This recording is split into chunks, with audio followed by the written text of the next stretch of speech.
नाज़रीन, जैसा कि हमने आपको बताया कि श्रीलंका में ईस्टर संडे के मौके पर जोरदार धमाके, जिसमें 3 चर्च, 3 होटलों में लगातार धमाके हो रहे, 180 अफराद हलाक और 300 से ज्यादा जख्मी हुए। हमारे नुमाइंदे आलमी उमूर पर काफी गहरी नजर रखते हैं। शैलेंद्र वांगू हमारे साथ जुड़े हुए हैं। शैलेंद्र, क्या है पूरा मामला, इस बारे में कोई अपडेट आप तफसील से बताएं।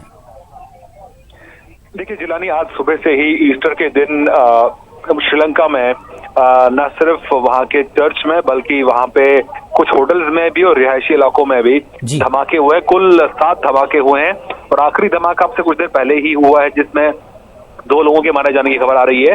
तो अभी तक हमारे पास जो जानकारी है उसके मुताबिक कुल मिला के करीब 190 लोगों की अब तक जान गई है और इसके अलावा 500 के करीब जो लोग हैं वो जख्मी हैं, जिनका इलाज अलग अलग हॉस्पिटल में चल रहा है। 190 में से 11 ऐसे लोग हैं जो नॉन श्रीलंकन हैं, यानी कि फॉरेनर्स हैं। तो ऐसे में जाहिर तौर पर बड़ा काला दिन है श्रीलंका के लिए और कुछ कड़े कदम भी उठाए जा रहे हैं, जिसके चलते कर्फ्यू वहां पे लगा दिया गया है, नेशन वाइड कर्फ्यू लगा दिया गया है और साथ ही साथ नाइट कर्फ्यू भी आज रात को वहां पे जारी रहेगा। शैलेंद्र, जिस तरह से अभी तक बताया जा रहा है कि किसी ने कबूल नहीं की जिम्मेदारी, किस तरह के धमाके हैं, कि क्या इस मौके पर जो इस तरह से धमाके किए हैं इसको कैसे देखा जा रहा है मीडिया के हलकों में, इंटरनेशनल मीडिया इसको किस तरह से देख रहा है? देखिए, जो ये धमाके हुए हैं ये अपने आप में चौंकाने वाले भी हैं और दहलाने वाले भी हैं, क्योंकि इस तरह के धमाके कभी श्रीलंका में देखने को नहीं मिले हैं, वो भी सिलसिलेवार तरीके से। तो सिर्फ एक मजहब के लोगों को इसमें टारगेट किया गया है, वो भी ईस्टर के दिन।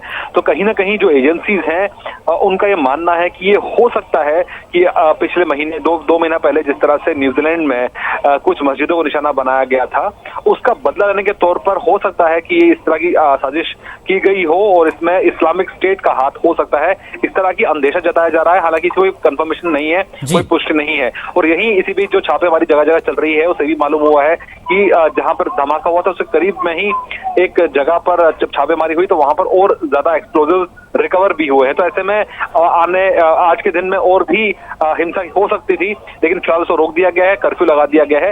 लेकिन अब जांच से ही साफ हो पाएगा कि हमलों के पीछे कौन था, लेकिन ये तय है कि इन हमलों के पीछे सुसाइड बॉम्बिंग का इस्तेमाल किया गया है। जी, जैसा कि आपने कहा कि श्रीलंका में इस तरह के वाकयात कभी दिखाई नहीं दिए, ऐसा कभी हुआ नहीं है, तो श्रीलंका ही टारगेट क्यों बना? कि कोई और वजूहात भी हो सकती है? देखिए, इस बारे में जब तक जांच पूरी नहीं होती कुछ भी कहना फिलहाल मुश्किल होगा, लेकिन जाहिर तौर पर इस तरह की खबरें भी आ रही हैं कि इसके पीछे ISI का हाथ भी हो सकता है। लेकिन मंशा क्या रही होगी, पर्पस क्या रहा होगा इस पूरे हमले के पीछे, ये अपने आप में सोचने पर मजबूर करने वाली बात है। लेकिन जैसे मैंने आपको बताया कि एक जो थियरी ये सामने आ रही है कि न्यूजीलैंड में जिस तरह से मस्जिदों को निशाना बनाया गया था उसके बदला के तौर पर आज कुछ चर्च को निशाना बनाया गया है।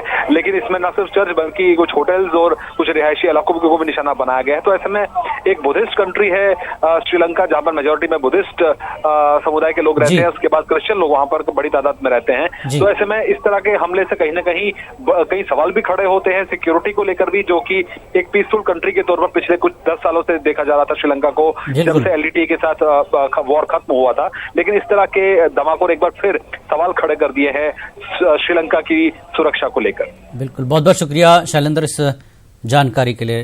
नाज़रीन, थे शैलेंद्र, तफसीलात दे रहे थे, आलमी उमूर पर काफ़ी गहरी नज़र रखते हैं। जिस तरह से उन्होंने कहा कि ये एक पुरअमन मुल्क है, इस तरह की कभी कोई चीज़ देखी नहीं गई है, लेकिन एक शक के तौर पर इसको देखा जा रहा है कि जिस तरह से न्यूजीलैंड की मस्जिद का उन्होंने जिक्र किया, हो सकता है ऐसा है, लेकिन अभी तक किसी ने जिम्मेदारी कबूल नहीं की।